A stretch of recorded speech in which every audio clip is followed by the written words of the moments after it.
Com a palavra. Bom dia a todos e a todas. Eu quero cumprimentar a senadora Ana Amélia, que está conduzindo a mesa, todas as companheiras aqui presentes das centrais sindicais, a companheira da CSPB, aqui que faz parte também do ICP, que também é da nova central sindical também, que nós vamos conversar um pouco, eu vou falar um pouco da questão do trabalho das centrais sindicais e especificamente da nova central com relação ao combate à violência contra a mulher. A nova central tem feito um trabalho de estimular aos sindicatos filiados e às federações a criação do Departamento da Mulher. Tendo em vista que, quando se cria o departamento, a gente tem tendência a congregar mais mulheres e debater as nossas demandas. O ambiente de trabalho tem sido um ambiente que tem sido acometido de muita violência. A violência, o assédio moral, o assédio sexual, as discriminações raciais. A gente tem contemplado muito isso dentro do ambiente de trabalho. E a nova central tem feito esse trabalho ainda esse final de semana. Eu estive em Santa Catarina, num encontro de mulheres jovens lá na FETIESC, na Federação dos Trabalhadores na Indústria de Santa Catarina, e de lá nós tivemos um dia antes, numa cidade chamada Pomerode, e lá Pomerode, isso, uma cidade tipicamente germânica. Lá nós tivemos no sindicato e nós criamos também naquele sindicato o Departamento da Mulher, para que as mulheres estejam fazendo o seu debate, para que a gente possa também estar construindo convenções coletivas de trabalho, no sentido também de coibir a questão da violência nas relações de trabalho. Então, em 1991, mulheres de diferentes países reunidas no Centro de Liderança Global de Mulheres, iniciaram a campanha dos 16 dias de ativismo pela não violência contra a mulher. Nós, aqui no Brasil, só em 2003, que começamos a campanha internacional do combate à violência contra a mulher. Essa violência que também acontece na divisão sexual do trabalho, como eu já coloquei aqui, e que também acontece também nos salários, onde as mulheres, às vezes, desenvolvem a mesma atividade que os homens e recebem salários inferiores aos dos homens. Isso é uma violência, tendo em vista que nós, mulheres, muitas de nós somos mulheres chefes de família e precisamos levar alimentação para os nossos filhos, precisamos educá-los e, muitas vezes, o próprio governo não nos oferece instrumentos suficientes para podermos estar mais inserida no mercado de trabalho. Precisamos de mais políticas públicas para as mulheres, precisamos que as que já existem se efetivem, porque tem muitas políticas públicas que estão no papel e que não se efetivam, não acontece realmente o cumprimento delas nas pontas. A gente vê a questão da saúde, as mulheres procurando os postos de saúde para fazer, até agora na campanha Outubro Rosa. A gente desceu nas bases, que a gente trabalha muitas bases, e a gente viu que muitas companheiras não conseguiram, ao longo dos meses, estão para fazer a mamografia e não conseguiram fazer ainda.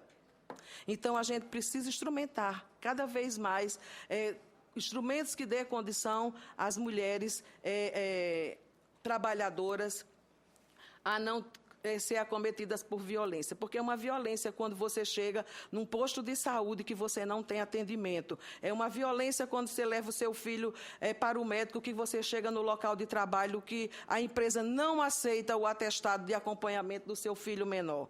Isso aí são tudo violências, e a questão dos assédios. Os assédios são coisas assim que acontecem com muita frequência. Se você for fazer uma enquete dentro de qualquer empresa dessa ou de qualquer repartição pública, você vê a questão do assédio moral e do assédio sexual.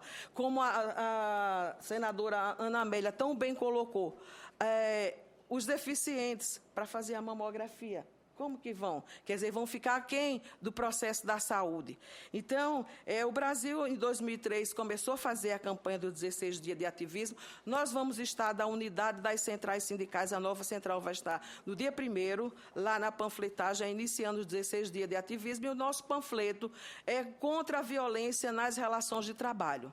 É contra o assédio, é contra o assédio moral, é contra o assédio sexual, é contra as discriminações, é contra as demissões, que quando vem a questão das demissões, as mulheres são as primeiras a serem demitidas também.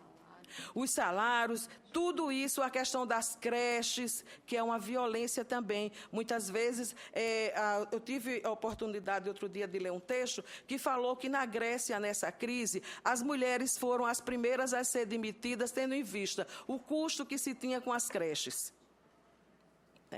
Então, temos a questão, e nos outros países não é diferente. Essa questão da violência contra a mulher, a violência sexista, ela não se dá só aqui no nosso país, ela se dá no mundo inteiro. Então, eu aqui me congratulo com as companheiras do serviço público que estão fazendo essa cartilha, que é uma cartilha a nível internacional, que vai, até porque a Internacional de Servidores Públicos é uma instituição que ela é a nível internacional. Então, é importante, nós temos, eu também faço parte da Secretaria Nacional para Assuntos da Mulher da CNTI. Na CNTI, nós temos algumas publicações com relação ao combate ao assédio, ao combate à violência nas relações de trabalho, e a gente, por meio da central, tem envolvido esse debate da questão da violência contra a mulher, daquela violência que mata, da violência que discrimina, da violência que acontece na sociedade também, não só nas relações de trabalho, aquela violência que a gente entra no metrô e que a gente também submetida a violências também, aquela violência que mata, a violência, todo tipo de violência. Então, eu quero dizer aqui que a nova central, tá? A gente tem feito trabalho nos mais longínquos lugares desse país. Por meio dos sindicatos, das federações, temos levado o debate do combate à violência contra a mulher. Temos levado exemplares da Lei Maria da Penha para que as mulheres aprendam a denunciar. Porque muitas vezes elas ficam caladas. Sofrem a violência e no outro dia, quando chega no local de trabalho, a gente pergunta: o que foi? Não, foi que eu caí, que eu bati. Elas omitem, porque, na bem verdade, as mulheres querem ser felizes. E aí elas muitas vezes omitem, porque ela tem esperança que aquele homem, ele não cometa mais violência. Por isso que é muito importante, e a gente sempre convoca os homens para estar nos nossos encontros de mulheres, porque para eles tomarem consciência que violência não leva a nada, né? Então, eu quero agradecer a oportunidade da nova central estar aqui, fazendo esse debate da não violência contra a mulher, e por esses dias nós vamos ter várias atividades, como já foi colocado aqui, eu não vou ser repetitiva, e a gente também tem outras atividades para fazer nos sindicatos de base, e a gente tem levado o material que a gente tem do combate à violência e tem esclarecido que a violência contra a mulher, além da questão do trabalho que a gente tem trabalhado, não são só esse tipo de violência, são várias violências, e a gente está aqui imbuídas e irmanadas no combate à violência, de todo tipo de violência contra a mulher. Que a paz reine entre nós, que a gente possa ter respeito, dignidade, para que a gente possa dizer assim, unidas na luta nós conseguimos avançar. Muito obrigada. Parabéns, Sônia Maria Azerino, ela é diretora nacional da Secretaria para Assuntos da Mulher da nova Central Sindical de Trabalhadores. Cada exposição mostra um lado e uma faceta. Eu quero informar vocês, eu estava na Comissão de Assuntos Sociais, onde está acontecendo uma audiência pública para debater a condição do idoso. E aí também entra a questão da mulher. Muitas mulheres idosas, nessa fase da vida que deveriam descansar, às vezes são jogadas ao relento, são jogadas numa casa de idosos, num asilo, às vezes pela própria família. Então, também nesse aspecto, nós temos que ter um olhar para essas mulheres, e nós todos chegaremos, né, na melhor idade ou na pior idade se formos maltratados, né, a violência contra os idosos. Então, está acontecendo lá, e para a informação de vocês, toda a mesa das magistradas, do Ministério Público, dos especialistas, todas elas são mulheres que estão fazendo a exposição, como é esta mesa aqui também. Eu convido agora a Lilian Arruda Marques, que é assessora da Direção Técnica do Departamento Intersindical de Estatística e Estudos Socioeconômicos do DIESE. Então, com a palavra, e depois finalizamos com a Cíntia, que é a minha conterrânea gaúcha. Bom dia a todos e todas. Deixa eu chegar um pouquinho mais perto. Queria saudar, Lilian, a Raquel Muniz, nossa deputada. Obrigada pela presença, de estar aqui conosco. Tá? Muito obrigada. Com a palavra, a Lilian Arruda Marques. Obrigado a todos e todas. Obrigada, senadora. E a Cíntia, que me convidou, e a gente convidou um pouco de última hora. Eu vou tentar analisar. O DIESE é especialista sobre o mundo do trabalho. Vou trazer algumas informações aqui e eu até pretendo complementar porque, infelizmente, não deu tempo para aprofundar muito e é um assunto muito interessante. Eu até vi que eu acho que eu vou pegar um grupo no DIESE para aprofundar a questão um pouco de violência contra a mulher no ambiente de trabalho, porque eu vi que tem muita coisa, mas falta um aprofundamento em algumas questões. Eu acho que é um tema muito interessante, que eu acho que vale a pena aprofundar isso, sabe? Então, há diferenças no mercado de trabalho, que eu acho que é uma questão é uma violência indireta. A PNAD saiu a semana passada, 2014, eu trouxe alguns dados com destaque para mostrar um pouquinho o mundo do trabalho aí. Então, a gente vê que a participação da mulher cresceu muito em comércio e reparação, está comparando 2004 e 2014. Educação, saúde e serviços sociais, também cresceu muito a participação da mulher. Aí é todo tipo de ocupação, formal e informal. E a gente vê que no serviço doméstico, comparado a esses 10 anos, variou muito pouco. Mas em 2012... as mulheres no serviço doméstico eram mais de 7 milhões. Então, subiu e caiu. As mulheres foram para outros serviços e saíram do serviço do trabalho doméstico. Aí tem várias questões. Tem a questão da mulher, as jovens estarem procurando ocupações mais qualificadas, com melhores remunerações, né? E também a questão da mudança da estrutura familiar, né? Essa mudança demográfica, e está mudando totalmente o tamanho das famílias, as mulheres estão saindo, então você não tem mais aquele trabalho doméstico tradicional, que tem um impacto muito grande entre as mulheres. O trabalho doméstico, durante muito tempo, foi a ocupação que mais empregou mulheres no Brasil. E isso mostra muito da sociedade brasileira. Vocês podem ver que em 2004 era o setor doméstico que mais empregava mulheres no Brasil. Né? Quase 6 milhões era o setor que mais empregava mulheres. Esse aí nós fizemos, até outro dia fiz a apresentação num encontro das mulheres negras, e a gente fez e nós soltamos um estudo semana passada também sobre o negro no mercado de trabalho. Mostrando a diferença da taxa de desemprego entre homens e mulheres negros e não negros. E a gente vê que sempre a pior situação é da mulher negra. Né? As taxas de desemprego são muito maiores, todas as regiões que nós temos a pesquisa de emprego e desemprego. A pior situação, você pode ver que Salvador, entre cada 100 mulheres negras que estão no mercado de trabalho, 20 estão desempregadas. Isso é 2014, a média do ano. 2015 piorou, né? Porque a gente sabe que a taxa de desemprego está aumentando em todas as regiões. São Paulo, pode ver que 13% são mulheres negras. Recife, 15% de mulheres negras, né? Enquanto homens não negros é 8,7%. Né?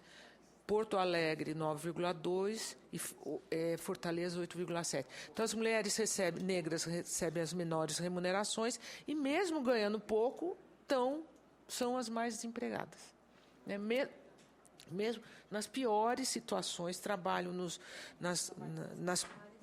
trabalhos mais precários e são as que estão mais desempregadas. Né? Então, você tirar direitos não quer dizer que você vai melhorar a situação no mercado de trabalho. Flexibilizar direitos. Porque você pode ver que, mesmo nas situações mais flexibilizadas, as mulheres negras estão mais desempregadas. Né? Aí é a proporção de rendimentos médios por hora. Por que nós pegamos por hora? Porque mulheres, principalmente mulheres negras, muitas vezes não têm um trabalho regular, então trabalham muito por jornadas parciais. Então, a melhor comparação é por hora. E a gente vê que a pior situação é da mulher negra, que são as menores remunerações por hora, que fica melhor a comparação, né, do que um salário mensal.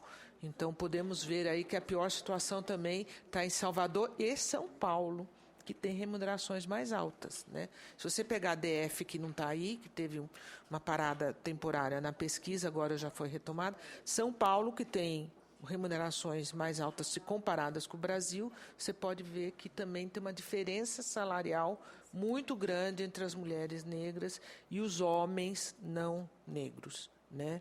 Estou passando rápido porque as informações. E esse daí é por escolaridade, porque muitas vezes se diz o que porque a escolaridade da mulher negra é menor, porque você tem, né, um problema das ocupações também, que é uma delas, mas a gente vê que mesmo com o ensino superior completo, a remuneração dos negros são menores do que não negros, né? Mesmo com o ensino superior completo. E o OCDE soltou ontem uma pesquisa, parece que seria hoje teria uma apresentação de dados mais detalhados, mostrando que a mulher brasileira, mesmo com a educação superior, comparada à educação superior entre homens e mulheres, ela recebe 62% da remuneração do homem, né? Então, essa pesquisa vai ser detalhada hoje e a gente vê isso para todas as situações. Então, as mulheres, mesmo com a educação, hoje as mulheres têm mais escolaridade que o homem e mesmo na educação superior elas ganham 62%. E se você for para o estudo de cargos de chefia, as mulheres também têm baixíssima participação em cargos de direção. E o que as empresas alegam é que elas não têm capacidade. A principal alegação é que não têm capacidade. E a segunda principal alegação, né, é a questão das responsabilidades familiares, que a mulher muitas vezes tem que voltar para casa porque o filho, mesmo com nível superior ao cargo de chefia, normalmente quem administra o lar é a mulher, não é o homem, né? E tem até eu levei isso lá para apresentação no seminário que eu fui das mulheres negras, mesmo aquelas mulheres que hoje ocupam grandes cargos de chefia, elas dizem o quê? Que elas têm um homem que apoiam, né? Grandes executivas no mundo. Elas dizem que sem o apoio do marido e o apoio do lar, elas têm estrutura para ter várias babás, tudo, mas que é fundamental o apoio na família, porque senão a mulher não pode exercer um cargo, né? Porque o homem acabou de ter um filho, ele vai exercer o cargo de chefia. A mulher acabou de ter um filho, ela tem a licença e tal, mas depois ela tem a responsabilidade de tomar conta, né? Isso tem influência. Então, aí é a participação dos ocupados, né, para número médio de horas dedicadas à realização dos afazeres domésticos. Isso é de quem está ocupado no mercado de trabalho, tá? A gente vê que 90% das mulheres têm afazeres domésticos, das que estão ocupadas, e o homem só 51%. Ou seja, 49% dos homens que estão ocupados não têm nenhum tipo de afazer doméstico. E na semana, os homens dedicam em torno de 10 horas para afazeres domésticos e as mulheres 21 horas, mais do que o dobro dos homens. E quando a gente desagrega, eu não trouxe esse dado, porque era uma tabela grande, a gente vê que, por incrível que pareça, a pior situação é da mulher trabalhadora doméstica. Ela é quem mais dedica horas quando chega em casa para trabalhar no lar. É assim, disparado na frente. É a mulher que ainda volta, cuida da família dos outros, volta para casa e tem que administrar toda a sua família porque não tem um apoio, né, dentro da própria família, né? O assédio moral no trabalho, que eu acho que é uma questão muito séria, essa discussão aumentou muito. A gente analisa vários acordos e convenções coletivas, e isso não estava presente no começo dos anos 90. A gente vê que, ao longo do tempo, hoje, vários acordos e convenções já têm cláusulas em relação ao assédio moral no trabalho, né? E ainda se reproduz muito a lei, então teria até que investir em cláusulas mais de prevenção do assédio moral, né? Então, qualquer conduta abusiva, gesto, palavra, comportamento que atente por sua repetição ou sistematização contra a dignidade ou a integridade psíquica ou física de uma pessoa, né? Às vezes são pequenas agressões, mas que vão se repetindo e de forma sistemática. Frequência e intencionalidade, geralmente é abuso de autoridade, pode ser exercida por uma pessoa ou um grupo. Por que eu estou dizendo grupo? Porque hoje, como você tem metas no local de trabalho, às vezes o próprio grupo pressiona uma pessoa por causa de metas, né? Não é uma doença, mas propicia o surgimento de várias doenças, né? A busca por metas, competitividade no ambiente de trabalho, tal. Mesmo as características individuais, beleza, cor, raça, são motivos para a prática de assédio moral, né? Se a pessoa não é bonita, se não é julgado bonito, enfim. O assédio moral também, a pesquisa demonstra, isso é interessante, que para as mulheres, por exemplo, os bancários fizeram uma pesquisa. Então, você tem crise de choro, palpitação, tremores, sentimento de inutilidade, diminuição da libido, dores de cabeça, distúrbio digestivo, tontura, falta de apetite. Para os homens que sofrem assédio moral, depressão, sede de vingança, pressão arterial, ideia de suicídio, alcoolismo, entre outros. Até a forma de se manifestar é diferente entre homens e mulheres, né? E, em alguns casos, geram incapacidade permanente. E o assédio sexual, né, que também é muito sério, e aí é fundamentalmente para as mulheres. São atos, insinuações, contatos físicos forçados, convites inconvenientes. É uma forma de assédio mais constrangedora, envolve uma pessoa e outra, é mais difícil comprovar, né? Por isso, a OIT diz que 52% das mulheres já tiveram assediadas sexualmente, né? E aqui tem uma frase de um advogado, né? Assédio sexual é uma cantada desfigurada pelo abuso do poder e pela ofensa à honra e dignidade do assediado. Eu já estou concluindo, senadora. Então, muitas vezes a pessoa não denuncia porque depende daquele emprego. Os casos mais graves, e que os advogados dizem, isso eu tirei no seminário do TST, que tem os casos das trabalhadoras domésticas, porque estão dentro do lar, e das secretárias, que também tem muita denúncia, porque normalmente é de uma pessoa que fica numa sala isolada e tem contato direto com o chefe, né? As grandes empresas têm tomado muito cuidado em relação a assédio moral e sexual e estão fazendo campanhas, mas é importante que isso se aprofunde, né? Então, os acordos e convenções coletivas começam a abordar essas questões, assédio moral e sexual no ambiente de trabalho. E aqui, por último, eu queria dizer que a questão da violência, a principal violência é a violência doméstica, a gente sabe a violência da mulher, como foi dito. E pouquíssimos acordos e convenções estão começando a tratar disso. Eu achei 3 desse. A gente analisa mais de 220 de grandes acordos e convenções, setor de comércio, indústrias rurais, os maiores, que envolvem mais trabalhadores. E eu só encontrei em 3 esse tipo de abordagem. Fala da Lei Maria da Penha, em 1, e 2 falam sobre violência doméstica, dando licença não remunerada à mulher que sofreu violência doméstica. E isso é importantíssimo porque reflete diretamente no ambiente de trabalho e na vida de trabalho daquela mulher, né? Por último, aí, violência contra a mulher, seja no ambiente doméstico ou no ambiente de trabalho, gera uma série de consequências, como incapacidade temporária e permanente, depressão, doença, traumas, entre outros. Mercado de trabalho influi diretamente na produtividade da mulher e no ambiente do trabalho como um todo, né? Influencia nos seus filhos, né? E contamina, então, até para as próprias empresas, por isso que eu acho que tem que ser trabalhado melhor, não é bom porque isso, né, afeta. E para a mulher inviabiliza a carreira, muitas vezes, dela. Um custo alto para a vítima e para a sociedade. Tá bom? Obrigada. Muito obrigada, Lília Arruda Marques. Ela abordou que não tinha, mas está completo o levantamento que o DIESE tem a respeito dessa temática.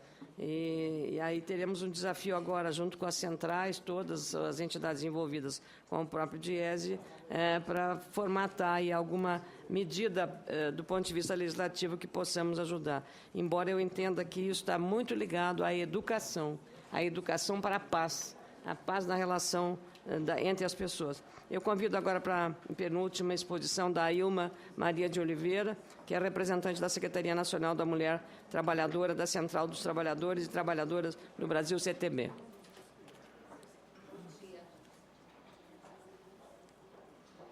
Vou pedir um apoio aqui da área técnica para o microfone. Por favor. As mulheres se ajudam, já trocaram. Obrigada. As mulheres resolvem. Obrigada, é verdade. A unidade de ação. A nossa unidade de ação é fundamental. Solidariedade. Solidariedade. Bom dia a todas e todos. Quero saudar essa importante iniciativa do Senado, aqui com a representação de todas as centrais sindicais, na luta contra todas as formas de violência. Meu nome é Ailma Maria de Oliveira, sou presidente da CTB Goiás e represento aqui a Central dos Trabalhadores e Trabalhadoras do Brasil, e é uma honra poder discutir aqui formas de combate à violência que nós, mulheres, sofremos no país e no mundo. Nós queremos uma vida sem medo, em casa, na rua, no trabalho. Queremos o fim da violência, de todas as formas de violência. Neste momento, em diversos países, cerca de 160 que fazem parte dessa nossa unidade de ação no combate à violência, e em várias cidades brasileiras, nós estamos em marcha. Iniciamos essa marcha nesses 16 dias de ativismo contra todas as formas de violência. E precisamos denunciar, não só durante a marcha, mas todos os dias das nossas vidas, o sofrimento que acometem as mulheres, seja em casa, seja na rua, seja no local de trabalho. Nós vamos encerrar no dia 6 de dezembro, Dia Internacional dos Direitos Humanos. É preciso marchar contra essas formas de violência, em especial contra as mortes prematuras que, lamentavelmente, têm ceifado vidas de jovens, mulheres, mães e a grande maioria de mulheres negras. Nós temos que lutar contra todas as formas de preconceito, a favor da vida, da liberdade, do amor, da justiça e da igualdade. Em dezembro de 2014, quando foi divulgado o Mapa da Violência 2014, ficou evidenciado o aprofundamento da mentalidade sexista na juventude brasileira. Nós precisamos refletir o porquê que a nossa juventude tem se tornado machista e conservadora. Sou professora, trabalho na educação e nas escolas, lamentavelmente, evidenciamos a violência. Não que a violência seja um fator só da educação, ele é reflexo da sociedade. E professoras, professores, trabalhadores em educação sofrem por não conseguir combater uma violência que vem do cotidiano familiar, que passa pela rua e que chega na escola. Os jovens se declaram machistas e dizem que as mulheres, por terem atitudes indecentes, se levam ao caso do estupro e até à morte. E, segundo a pesquisa que foi apresentada pelo IPEA, divulgada no Portal Vermelho, entre 2011 e 2013, o Brasil registrou quase 17 milhões por conflito de gênero, ou seja, o feminicídio. Cerca de 6 mil mortes ano, ou seja, uma a cada 90 minutos. E agora, os dados do Mapa da Violência 2015 contra as mulheres apontam o Brasil na 5ª posição, uma posição altamente assustadora, na 5ª posição mundial no assassinato de mulheres. E, lamentavelmente, um crescimento assustador do assassinato de mulheres negras. Cresce de 2003, de 22,9% para 66,7% em 2013, ou seja, um aumento de cerca de 190%. A interpretação dos dados dos assassinatos por estado e município revelam que Goiás e Bahia, o meu estado e o estado que eu amo, que é a Bahia, que você mora, estão com os 12 municípios mais violentos do país. O maior número de assassinatos, então, per capita nesses municípios estão em Goiás e na Bahia, entre as 100 cidades mais violência dos mais de 5.650 municípios que nós temos no Brasil. As 10 capitais mais violentas de violência contra a mulher são Vitória, Maceió, João Pessoa, Fortaleza, Goiânia, lamentavelmente, fica na 5ª posição, Palmas, Porto Velho, Boa Vista, Rio Branco e Salvador. Nós sabemos que isso não se dá de uma forma que não possamos interpretá-la. Nós sabemos que a impunidade amplia cada vez mais esse número de violências. Nós temos um judiciário altamente conservador que interpreta, ainda lamentavelmente de forma machista, apontando várias vezes que a vítima contribui com o agressor e aí intimida para, inclusive, a mulher não fazer as denúncias e, lamentavelmente, morre calada por diversas vezes. Nós temos no Legislativo a eleição de parlamentares cada vez mais conservadores, que colabora para que essa violência esteja se perpetuando. No Dia Internacional dos Direitos Humanos passado, o deputado Bolsonaro, do PP, disse que a deputada Maria do Rosário, do PT, não merecia ser estuprada por ele. Nós nos indignamos com toda essa forma de violência feita aqui na Casa do Legislativo. Mas, lamentavelmente, nós não conseguimos a cassação deste deputado. Ele continua perpetuando e propagando e ensinando violência, e nós, mulheres, temos não só que nos indignar, mas denunciar todas essas formas de violência e buscar a transformação. Daí a importância da nossa unidade de ação, da nossa capacidade, inclusive, de estarmos aqui nessa Casa de Direitos Humanos, apontando essas violências que são demasiadamente sérias. O aparato da segurança pública neste país, lamentavelmente, em vários municípios e estados brasileiros, se voltam contra a mulher. Em Porto Alegre, no início de novembro agora, teve a primeira feira do livro feminista e autônoma e cerca de 30 mulheres foram agredidas pela Brigada Militar, que chegou tomando celulares, colocando para correr mulheres grávidas, assim, uma coisa absurda, que levantou lá uma série de manifestações contra a Brigada. Em Goiás, recebi semana passada denúncia do Sindicato dos Trabalhadores na Polícia Civil, que é filiado à CTB Goiás, que o delegado Júlio César Vargas, da 14ª Delegacia de Mulheres, Mineiro Jataí, postou na rede social de trabalho, no ambiente de mulheres trabalhadoras, policiais, várias desqualificações contra as mulheres, aviltando ali a organização e desqualificando as mulheres trabalhadoras. Um delegado de uma delegacia de mulheres. O que fazer? A Central dos Trabalhadores e Trabalhadoras do Brasil, aí, com todo respeito à nossa unidade, a todas as centrais, é a única central que traz no seu nome Central dos Trabalhadores e Trabalhadoras, numa perspectiva, inclusive, de valorizar as mulheres trabalhadoras e trazê-las para a luta sindical, que é uma luta altamente machista. Nós temos presidentes sindicatos que não aceitam mulheres participar da diretoria. Nós temos uma organização muito difícil, que há bem pouco tempo a mulher sindicalista era vista como puta. E que tinha, com todo respeito às companheiras, nós precisamos, inclusive, exatamente, mulher macho, né, é que tem aqui a capacidade de ir para a luta.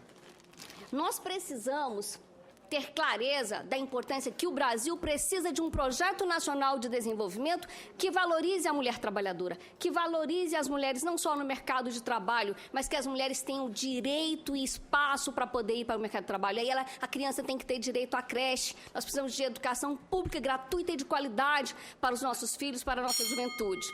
Nós precisamos de uma reforma política que dê condições para que as mulheres possam ocupar os espaços de poder, com financiamento público, com alternância na lista. Nós precisamos das reformas dos meios de comunicação que parem de fazer tanta violência contra as mulheres dentro das televisões que entram dentro das nossas casas. Nós precisamos da reforma agrária que respeite e valorize a mulher trabalhadora rural. Nós precisamos do fim dessa terceirização nefasta que reduz direitos, que lamentavelmente aumenta a jornada de trabalho e escraviza. Nós precisamos, de fato, de ter todas as mulheres nos espaços de poder.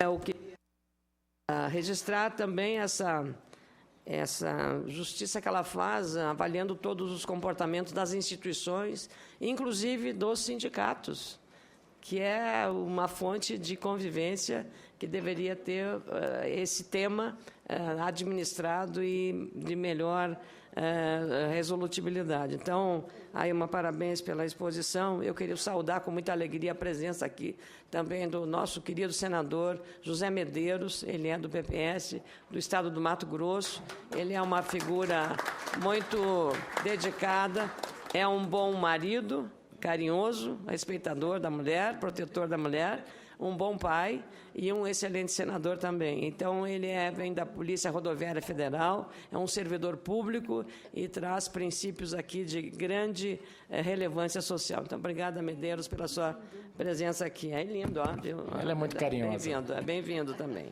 Eu queria, então, agora, para encerrar a nossa audiência pública tão rica, agradecendo a presença de todos os homens que estão aqui.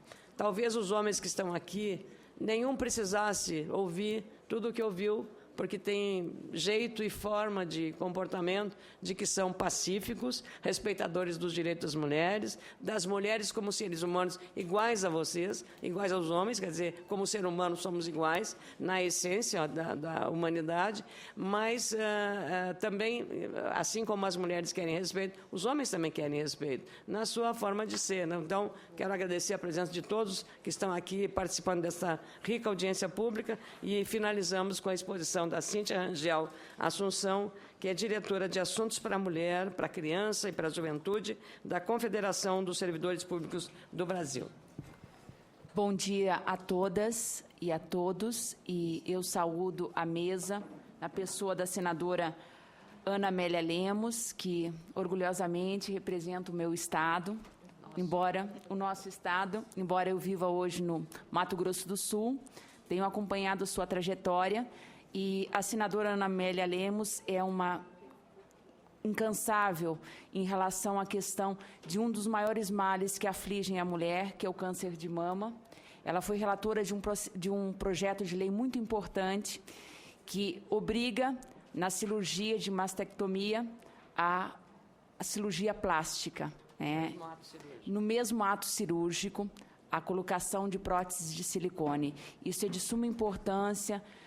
A sensibilidade de uma mulher no parlamento, senadora, ela precisa cada vez ficar mais evidente. Só para completar, a autora é também uma mulher, a autora da lei, que é a ex-deputada Rebeca Garcia, do meu partido lá do Amazonas. E eu trabalhei aqui no Senado para a relatoria da matéria, que é de suma importância. Quer dizer, o SUS é obrigado, havendo possibilidade médica e de saúde, que a mulher pode, se ela não tiver nenhum problema de saúde correlato que possa completar, ela retira a mama contaminada pelo câncer e coloca no mesmo ato da cirurgia a prótese da mama, então ela sai dali com a sua autoestima mantida e recuperada. Eu acho que realmente, obrigada, Cíntia, por ter lembrado desse tema que é muito caro para todas nós. Eu queria também agradecer ao senador Paulo Paim, que do nosso estado também. Isso é quase um bairrismo, senadora. Mas é a Marcha do Rio Grande do Sul. Senador Paulo Paim, meu nome é Cíntia Rangel Assunção, eu já fui devidamente apresentada. Ingressei no movimento sindical recentemente, há pouco mais de 3 anos, e reconheço no senador Paulo Paim um dos líderes políticos que mais apoiam a causa trabalhista E quando nós resolvemos, conversando com a Junéia, na oportunidade em São Paulo, quando resolvemos constituir, e aí, senador, eu faço uma referência, nós temos aqui lideranças praticamente de todo o Brasil, mulheres do movimento sindical, que fazem parte da Internacional de Serviços Públicos, que representam a força de trabalho neste país e que estão aqui em Brasília, contribuindo na confecção de uma cartilha de combate à violência contra a mulher no ambiente de trabalho. Muito bem. A questão da violência não me causa surpresa, embora me cause uma profunda vergonha em relação aos índices que nós apresentamos. Há muito tempo, os índices de violência no Brasil são epidêmicos. Nós estamos numa evolução que nos assusta, uma vez que ainda somos vítimas de comentários depreciativos, passamos a maior parte do tempo vivendo uma vigília permanente de terror, vivemos com medo. Nós tivemos ontem a oportunidade de analisarmos um texto produzido por um homem, dirigido aos homens, em que descreve as inúmeras situações que os homens jamais se submeteriam e que, para nós, é motivo de medo o tempo todo. Um exemplo disso, nenhuma mulher, usando o caso, nenhum homem tem medo, por mais bêbado que esteja, de pegar um táxi e ter alguma dúvida de que vai ser entregue no local em que solicitou, fazendo referência aos estupros ocorridos em várias unidades federativas desse país e em várias capitais. Muito mais do que a questão da violência da mulher, que precisa ser colocada nos seus índices para que nós tenhamos a dimensão desta epidemia, nós precisamos convocar os homens para que participem disso. O exercício da empatia se faz necessário em qualquer momento em que se fale sobre violência, opressão e restrição de direitos. Eu sempre digo que, para que uma mulher avance, nenhum homem precisa retroagir ou retroceder. A construção de um país se faz a partir da unidade. E é lamentável perceber que, num país em que nós somos 52% da população de eleitores, nós ainda temos uma das representações mais baixas no parlamento. Perdemos para países, inclusive da América do Sul. Mas também temos orgulho de nos lembrarmos que o parlamento mais feminino do mundo não está na Europa, está em Ruanda, na África. E por que em Ruanda? Porque Ruanda passou por um dos processos mais terríveis de guerra civil. Sangrentos. Índices da OMS dizem que em 1994, eu tenho aqui, cerca de 250 a 500 mil mulheres foram estupradas. Esta tem sido uma prática recorrente em países em guerra civil. A violência contra a mulher, eu sempre digo que a guerra civil e os espasmos sociais, a mulher é duplamente vítima. É ela que sofre violência com a perda de seus filhos e de seu companheiro, e é ela que resiste e que normalmente serve como último elemento de resistência, e que é também que recebe toda a violência quando forças contrárias dominam aqueles espaços sociais. Eu me orgulho de ver que a grande maioria do movimento social esquece, nesse momento, quando se fala de violência, esquecem bandeiras, esquecem siglas. Talvez um dos maiores erros, e isso eu faço uma crítica, até mesmo a centrais e entidades que eu represento, a maior crítica que um dos nossos maiores erros é abandonar determinadas causas em função de bandeiras que às vezes não nos incluem. Nós estamos acompanhando com muita preocupação as guinadas que este Congresso tem dado em relação a depreciação de direitos.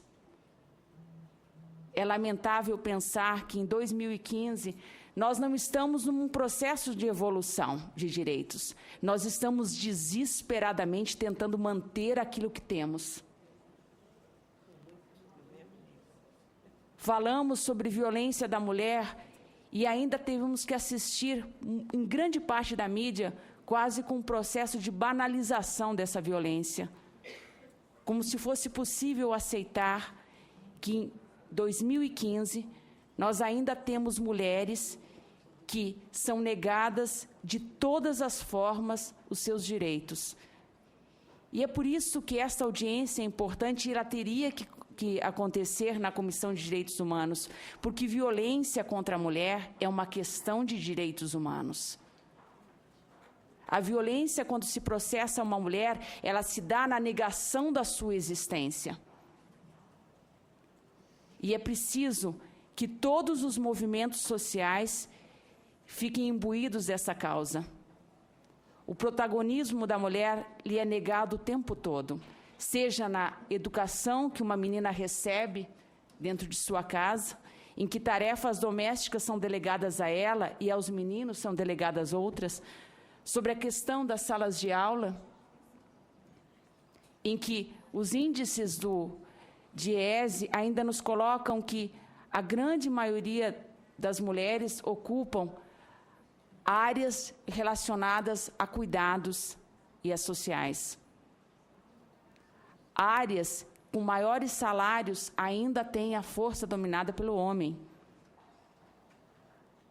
Mesmo num país em que nós sabemos que as mulheres caminham cada vez mais para uma qualificação maior do que os homens, mas ainda temos menores salários.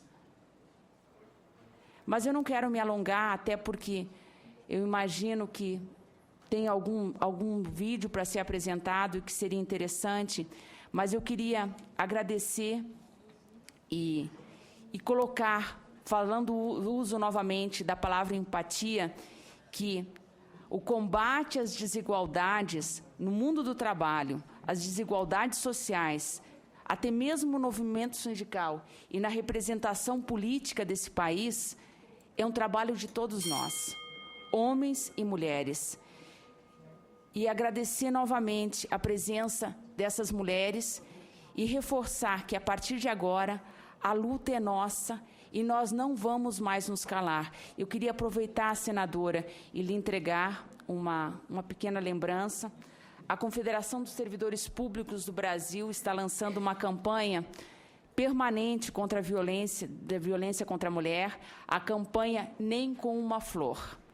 E agradecer novamente a sua presença e contar com seu apoio nesta causa que é de todos nós e que envolve homens e mulheres. Muito obrigada. Obrigada.